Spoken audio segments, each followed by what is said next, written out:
This is Gene Montrestelli, and welcome to the Tapping Q&A podcast recorded live to tape from Williamsburg in Brooklyn.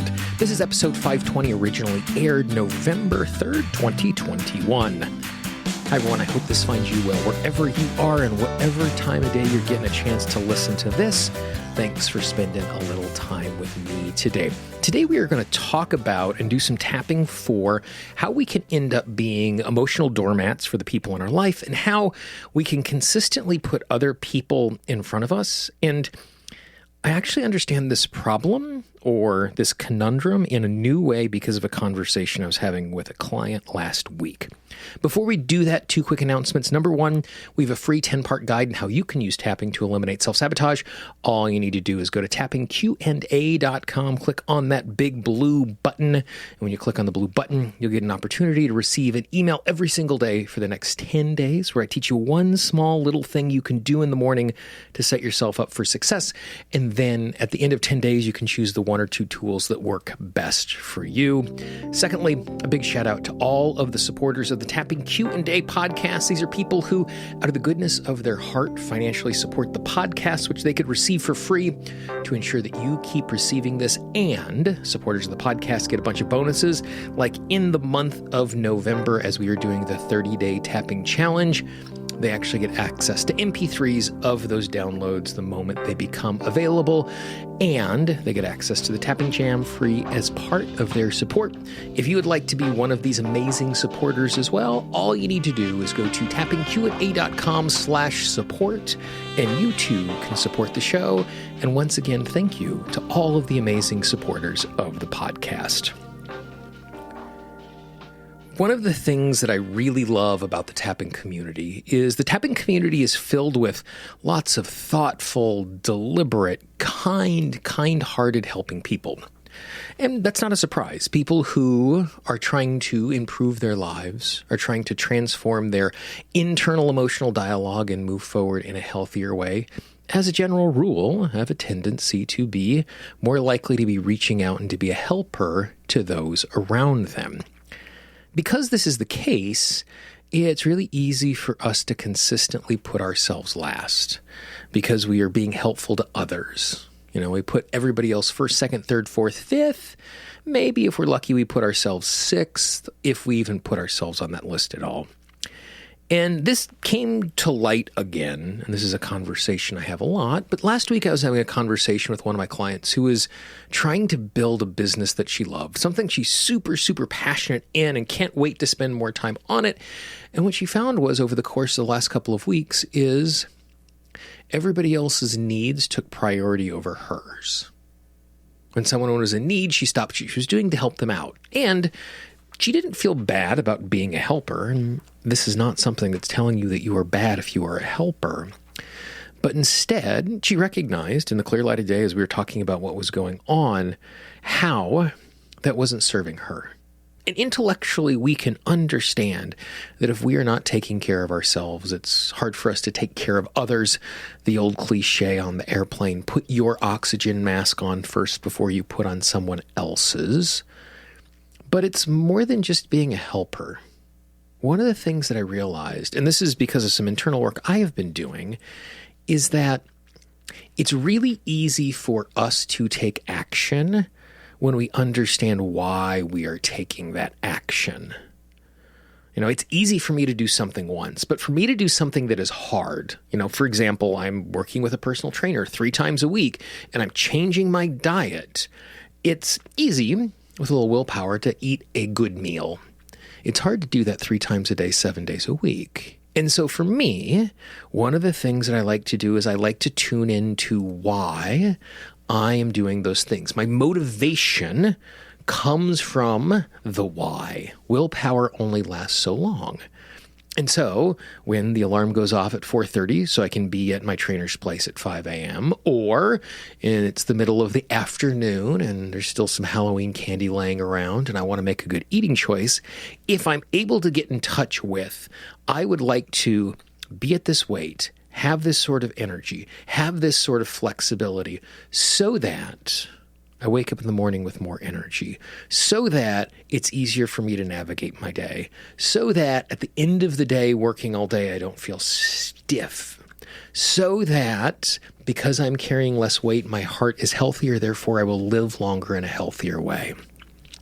When I am in tune with my why, it's so much easier for me to take action. So much so that I have relabeled and renamed the water jug I drink out of. I fill a water jug, and over the course of the day, I want to drain it. And so every single time I get up from my desk and I refill my glass, I pick up my why jug, my water jug, which I call my why jug, and I state my why out loud. The reason why I am sitting at my desk is I want to help people to live authentic lives. I want them to get out of their own way and stop self-sabotaging themselves.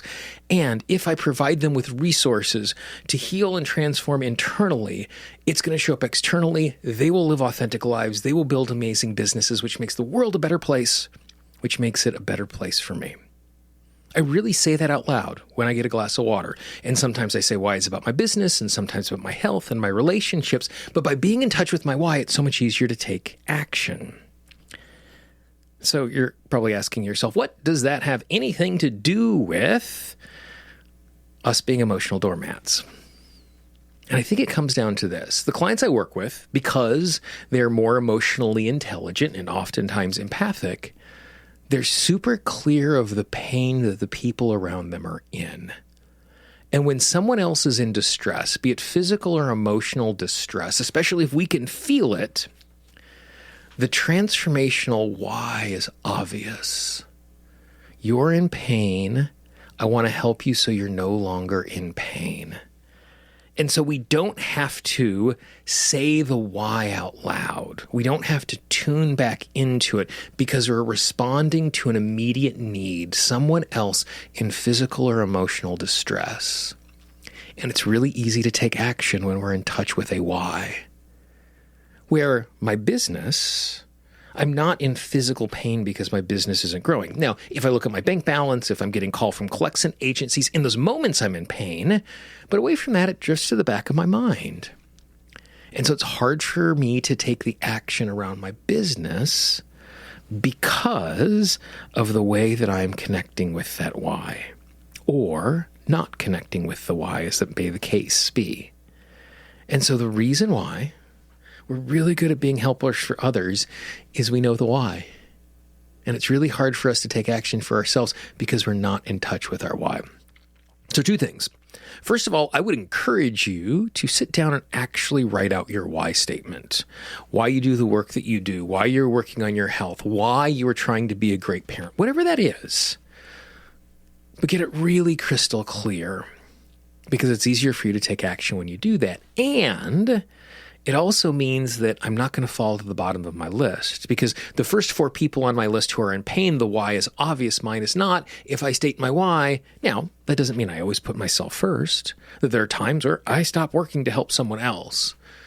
But I'm also better at going, oh my gosh, I'm really sorry you're struggling with that. Can we chat today at 5:30 when I'm done at my desk? Because I need to get this stuff done. And if I'm talking to you, I'm going to be distracted by that. And I want to make sure I get all this tidied up, and then I'll have more time. So I'm still responding to being a helper, but I'm not putting myself last. Does that make sense? Is that something that feels like it's easy to engage with? Think about that why. Think about it, having it at the front of your mind. See yourself how much easier it's going to be for you to create some balance inside of that. So with that being said, there's still probably that thing inside of you going, no, I must help people around me, which is great. So let's do a little tapping for that. Side of the hand, take a nice big deep breath. I just moved from tapping point to tapping point, repeating after me. I recognize the fact that I don't want the people in my life to suffer. I don't want them to be in pain. I don't want them to struggle. Instead, I want them to be happy. I want them to be healthy. And I can be a helper. I'm good at being a helper. And some of the times I even like being a helper.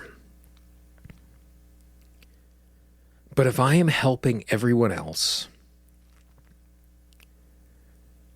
and I am doing it all of the time,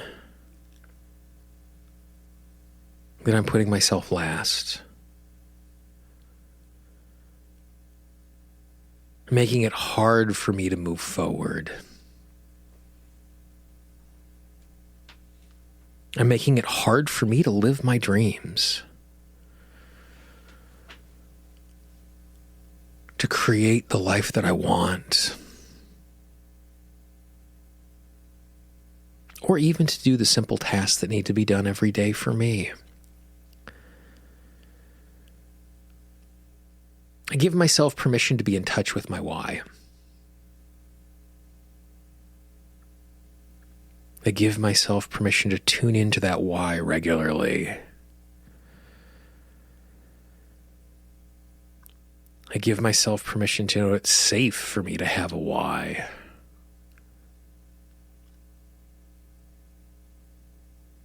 When I'm in touch with my why,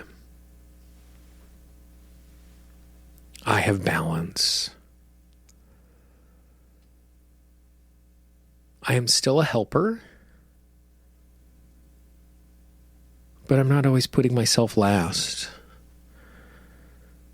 So I can create that life that I want to create.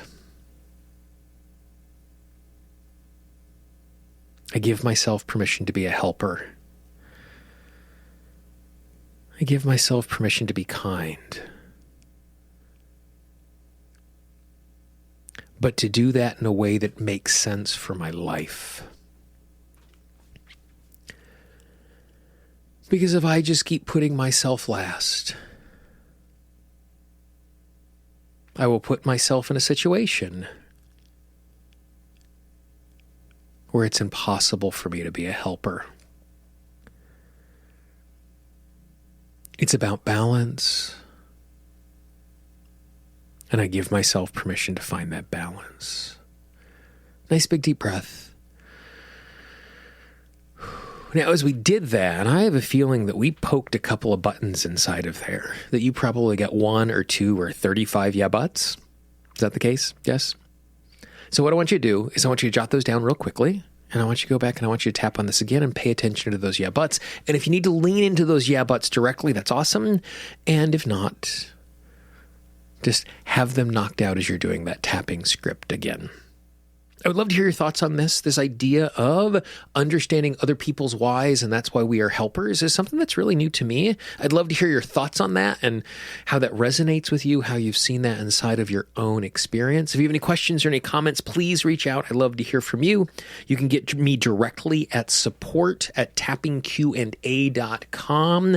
Even though it's a support email, it actually comes directly to me. I handle all of those emails. I love hearing from you, feedback on these particular tap-alongs or anything else that I can help you out with. If you enjoyed it and you know someone in your life who would appreciate this, maybe someone you've had a conversation with about them also being an emotional doormat and putting everybody else first, pass this along.